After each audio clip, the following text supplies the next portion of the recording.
उत्तर प्रदेश जहां जातिगत राजनीति हावी रहती है और उस उत्तर प्रदेश के साथ पूरे देश में इस समय यूजीसी ने एक नया विवाद खड़ा कर दिया है।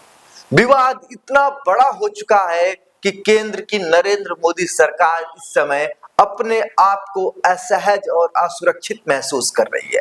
उसको बंगाल चुनाव में डर लगने लगा है।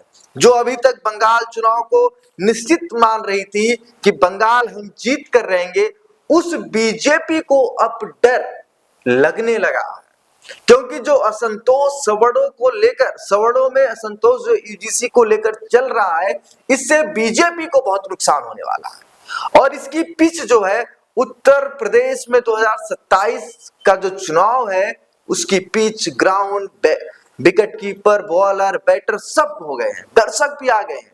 लेकिन इसका नुकसान सिर्फ उत्तर प्रदेश में नहीं होगा अगर मोदी सरकार नहीं झुकी, बंगाल में भी होने वाला है, क्योंकि बंगाल में 1 करोड़ से ज्यादा सवर्ण वोटर है।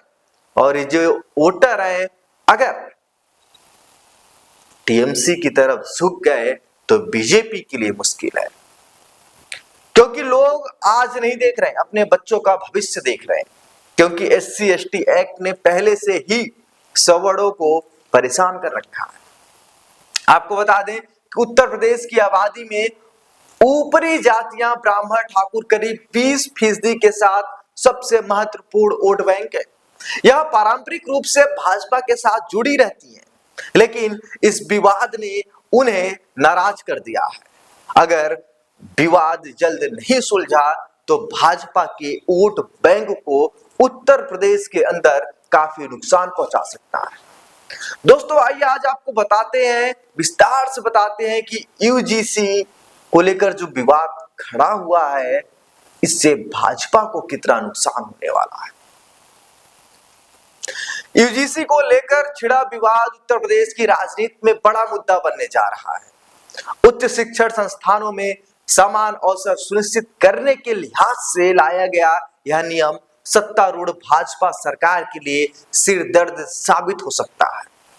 विपक्षी दल, खासकर समाजवादी पार्टी, बहुजन समाज पार्टी, कांग्रेस इस विवाद को जातिगत समीकरणों और छात्रों के असंतोष से जोड़कर इस विरोध में उतरने की तैयारी में है।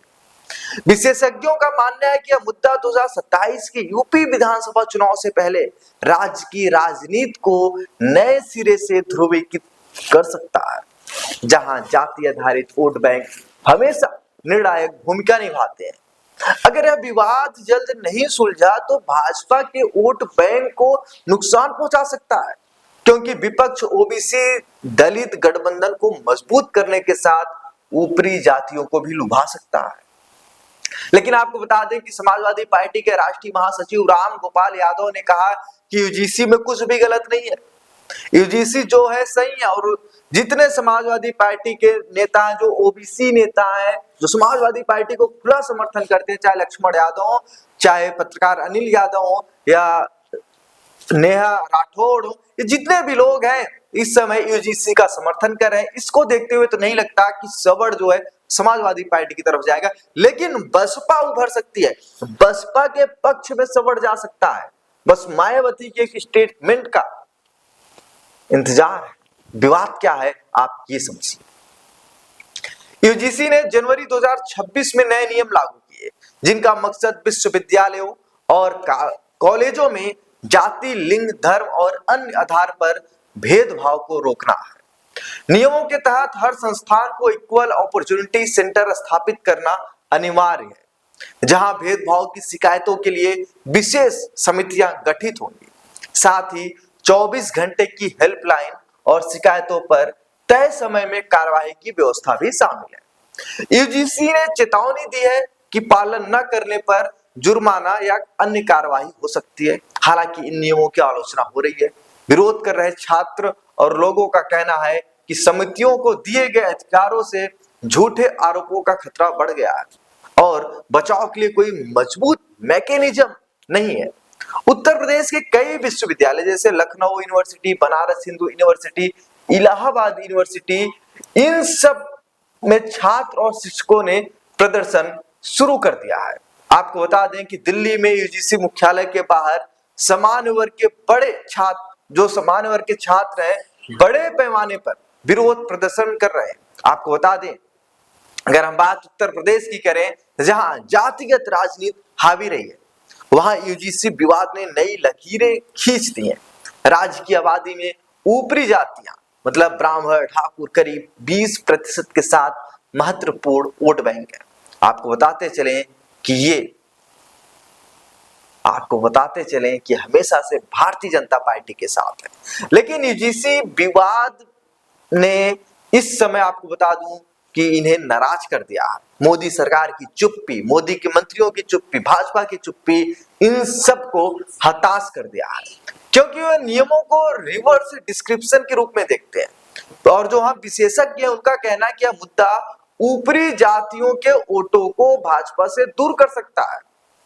आप समझना, यूजीसी का जो नियम है जो आया है, इससे ऊपरी जातियों के वोटों को भाजपा से दूर कर सकता है। 2019 और 22 के चुनाव में इन जातियों ने भाजपा को मजबूत किया था, लेकिन अब असंतोष बढ़ रहा है। यह असंतोष 2027 में उल्टा असर दिखा सकता है। अगर राजनीतिक नजरिए से देखा जाए तो ऊपरी जातियां अगर भाजपा से दूर हुई तो उसे पूर्वांचल व अवध दोनों में 10 से 15% वोटों का नुकसान हो सकता है।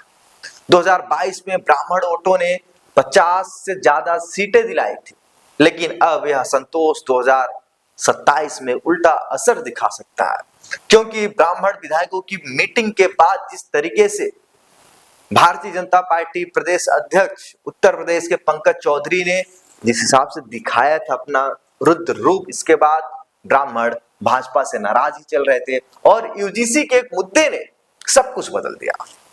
अगर देखा जाए तो यूपी के सामान्य वर्ग, ऊपरी जाति के कॉलेज छात्रों और वोटरों के लिहाज से 2027 के विधानसभा चुनाव अब एक निर्णायक मोड़ पर है। राज्य में सामान्य वर्ग की आबादी अनुमानित रूप से 18 से 20% है।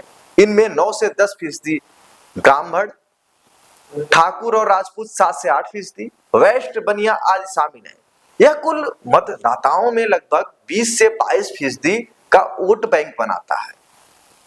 और 2022 के विधानसभा चुनाव में भाजपा ने ऊपरी जातियों के 75 से 80% वोट हासिल किए थे, जिसने पार्टी को 255 सीटों पर जीत दिलाई थी।